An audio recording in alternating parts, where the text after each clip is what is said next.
Okay guys, 2010 Yamaha Nitro, gonna change the starter out. I pulled the plastics off, disconnected the battery. I just popped out the headlight so I can get to the steering shaft and the air box, because you gotta pull right here this motor mount, and then there's one on the other side.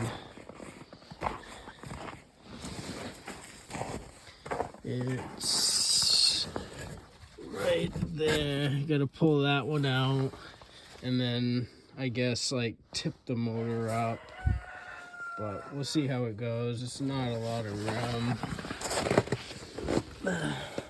Where is it? There's that bad boy right there.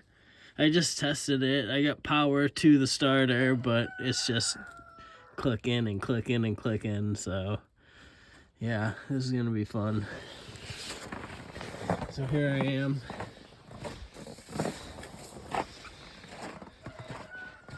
I'm gonna pull these off and this steering shaft off, and see how high I can get it up out of the way. And then I'll pull the air box out. So we'll have at that. Okay, got the steering shaft unbolted. These were 12 millimeter, and then this tapered shaft that controls the skis and the handlebars, that was a 14 millimeter, and it's tapered. You know, just unloosen it and give it a couple of slaps with a hammer through this way and it'll come off.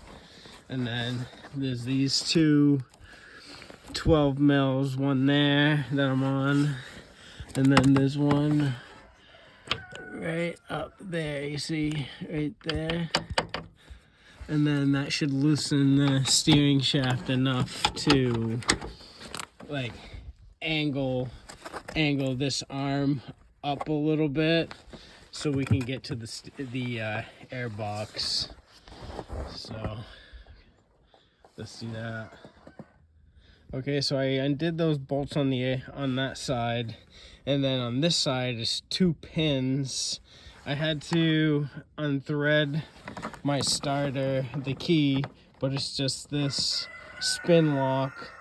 Undo that, push it through, and just let it hang.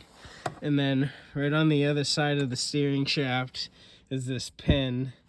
This went this way, and the top hook right here was like holding like all these wire loom and stuff, so just kind of be careful. But now I should have enough room to get that air box out of the way, so hopefully you're there. And I just noticed that on this bracket there's these push pins. There's one there, one right here, and same thing, one there and one over there on the other side. And that'll lift this bracket up out of the way to get the air box out. I didn't know. I'm just kind of learning as I go. Okay, I just got this bracket undone. You can take it off if you want. There's a nut and bolt there and one on the other side, but I figure I could probably get it out. You know, taking apart the less taken apart the better. But on the back of the air box, don't just yank it out just yet. There's a small hose right there that goes to the back, and then you got this bigger one right here, that braided one that goes to the bottom of the air box, and it picks up this tube on the inside. So get those off before you start yanking on it. Okay, just pop those two hoses off. And there's also one right there in the middle between 2 and 3. See that hole right there? There's another vent right there. Pop that off and it should come right out. Okay, air box is out. There was that one in the middle between the two. And these hose clamps right there, those were not really tight. You know, mine came right off, no problem. I didn't have to reach in there and undo them or loosen them. They just popped right off. I might unloosen them just a touch so they slip on a little bit better, but I didn't have any problems with it. Hopefully you don't either.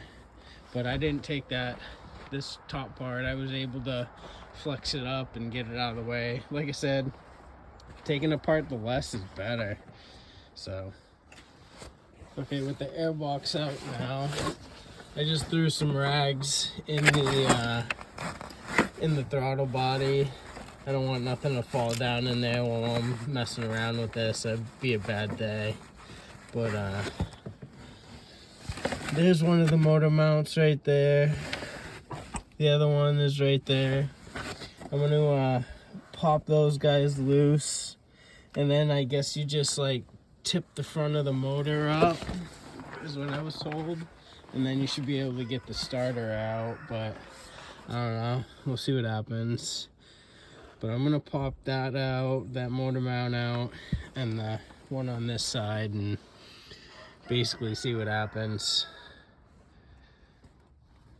Okay, underneath, I just pulled the starter wire. I just tucked it right under here. That was a 10 mil, and I think these are 12 millimeter, but it's so close to the heat exchanger, so definitely be careful taking it out. Take your time. Like I said, I think it's a 12 millimeter. So I'm gonna start spinning those out. I'll let you know how it goes. Okay, and there it is. Starter is out. I put a block and a jack with a block under the front of the engine, and I cranked it up just enough to weasel that starter out of there. It was a little bit of a pain, but go slow. It'll come out of there. Just keep wiggling.